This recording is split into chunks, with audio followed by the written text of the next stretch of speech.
अखिल भूमंडलीय सर्व शिरोमणि मुनि समाज के संस्थापक आदि मुनीश्वर योगेश्वर सदगुरुदेव शिव मुनि महाराज की जय। उपस्थित मुनि वृंद, साधु सज्जन वृंद, संत वृंद, साधक वृंद, आध्यात्म ज्ञान के जिज्ञासु और प्रेमियों, सभी श्रोता वृंद, आप सभी को मेरा कोटिशः नमन, सप्रेम जय जीव। तो आध्यात्मिक चर्चा चल रही है और हम लोग सदगुरुदेव शिव मुनि महाराज रचित ग्रंथ मनुष्य की महिमा ईश्वर की नहीं के अंतर्गत मनुष्य का महत्व पर चर्चा कर रहे हैं ना। कल पढ़े थे, उसी को थोड़ा पढ़ के आगे भी पढ़ेंगे, फिर चर्चा करेंगे। तो क्या हुआ, तो तर्क से बचने के लिए बुद्धिमान मजहबी लोगों ने ईश्वर को साकार कहना छोड़ दिया और कहने लगे कि वह निराकार है, निरीह है, निर्विकार है, शरीर से रहित और इंद्रियों से परे है, वह मन बुद्धि और वाणी से परे है। यहाँ तक पढ़े थे, आगे पढ़ लेते हैं पूरा, फिर बातें करेंगे। यूँ तो कोई बात ऐसी नहीं है जो हम लोग के समझ में नहीं आएगी। सदगुरुदेव बहुत सरल रीति से, सहज शब्दों से हम लोग को समझाते हैं, फिर भी एक चर्चा है ना। तो आगे पढ़ते हैं। वह रूपवान नहीं है, इसलिए आंख से दिखाई नहीं देता। शब्द नहीं है, इसलिए उसे कान से सुन नहीं सकते। वह रस नहीं है, अतः उसे चख नहीं सकते। वह गंध नहीं है, अतः उसे घ्राण इंद्रिय द्वारा सूंघ कर जान नहीं सकते। ईश्वर स्पर्श नहीं है, अतः उसे त्वचा द्वारा छू कर नहीं जान सकते। उसे किसी इंद्रिय से नहीं जान सकते, उसे मन और बुद्धि से भी नहीं जान सकते। अब प्रश्न यह है कि जिसे किसी तरह से नहीं जान सकते, तो जिसने तुम्हें बतलाया उसने ईश्वर को कैसे देखा या जाना होगा और कैसे प्रत्यक्ष किया होगा। भक्तों से उत्तर मिला कि ईश्वर किसी तरह से प्रत्यक्ष नहीं किया जा सकता और न जाना जा सकता है। उसको जानने का उपाय यही है कि विश्वास करो और मान लो कि वह है और अवश्य है। तो कभी स्वप्न में या स्वप्न के समान किसी बेहोशी की अवस्था में दिखाई देगा। पर बुद्धिमानों ने कहा कि स्वप्न में तो हमारे कितने मित्र मिलते हैं, मजहबी भाई बंधु मिलते हैं, पर उनसे पूछने पर वह बतलाते हैं कि हम तुम्हारे स्वप्न में नहीं गए थे। कहते हैं कि हम तो उस समय रात में सिनेमा देखते थे या सो रहे थे। किसी ने कहा हम भी उस समय सोए थे, अपने स्वप्न में मथुरा जी गए हुए थे, पहुंचे थे। हम तुम्हारे स्वप्न में नहीं गए थे, तुम्हारे स्वप्न में तुम्हारी भावना और कल्पना थी। यदि स्वप्न की सारी सृष्टि और सारा संसार हमारी कल्पना ही है, तो स्वप्न या उसी तरह की कुछ बेहोशी की अवस्था में प्रत्यक्ष हुआ ईश्वर, देवी देवता और भूत प्रेत वास्तविक नहीं, हमारी कल्पनाएं हैं, हमारी कल्पना के रचे हुए हैं। सदगुरुदेव शिव मुनि महाराज की जय। अब विचार करते हैं, बातें करते हैं हम लोग, है ना। सदगुरुदेव की कृपा से ऐसी बात नहीं है कि हम लोग के अंदर में ज्ञान पहले से था रहा होगा। युगों युगांतर से गुरुदेव के शिष्य रहे हैं जब, है ना, तो भूल गए थे ना। फिर गुरुदेव बतला दिए। आप बताइए, इस ब्रह्मांड में जितने मुनिजन, आप विचार कीजिए। सुबह सवेरे साधन करते हैं जब, मंत्र जपते हैं जब हम लोग, हाँ, कौन है इस ब्रह्मांड में गुरुदेव के आने से पहले ऐसा जपता था?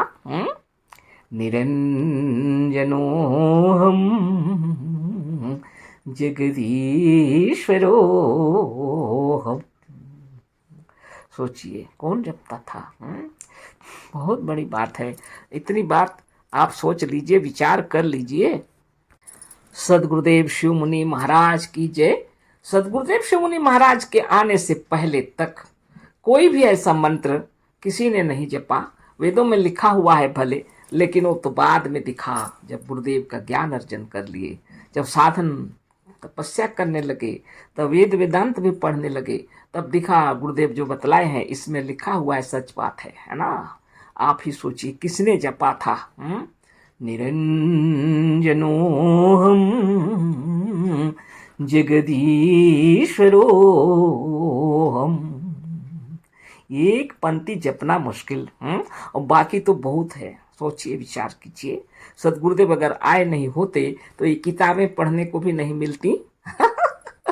तो इसलिए चर्चा कर रहे हैं। ऐसी कोई बात नहीं है कि हम लोग ये समझ में नहीं आती, लेकिन विचार करते हैं हम लोग, मन के अंदर में आनंद आता है ना। सत्संग कहे हैं गुरुदेव, सत्य का संग करना चाहिए। आत्मा के विषय में चिंतन जो उठ रहा है हृदय में, आपस में बातें कर रहे हैं हम लोग, है ना।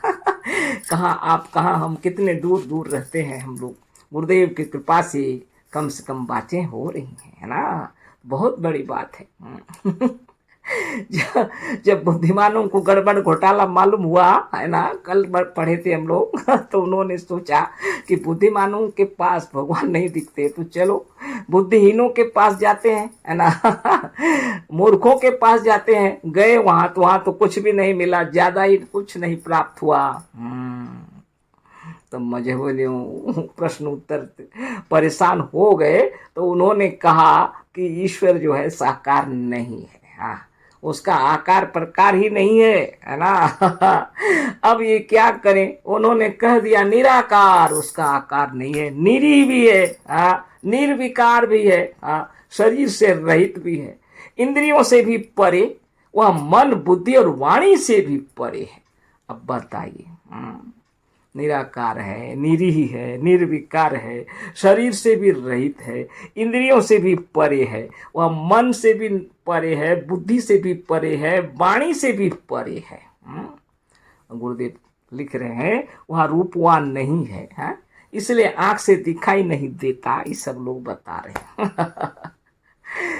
शब्द नहीं है इसलिए उसे कान से सुन नहीं सकते, वह रस नहीं है अतः उसे चख नहीं सकते, वह गंध नहीं है अतः उसे घ्राण इंद्रिय द्वारा सूंघ कर जान नहीं सकते, ईश्वर स्पर्श नहीं है अतः उसे त्वचा द्वारा छू कर नहीं जान सकते, उसे किसी इंद्रिय से नहीं जान सकते, उसे मन और बुद्धि से भी नहीं जान सकते।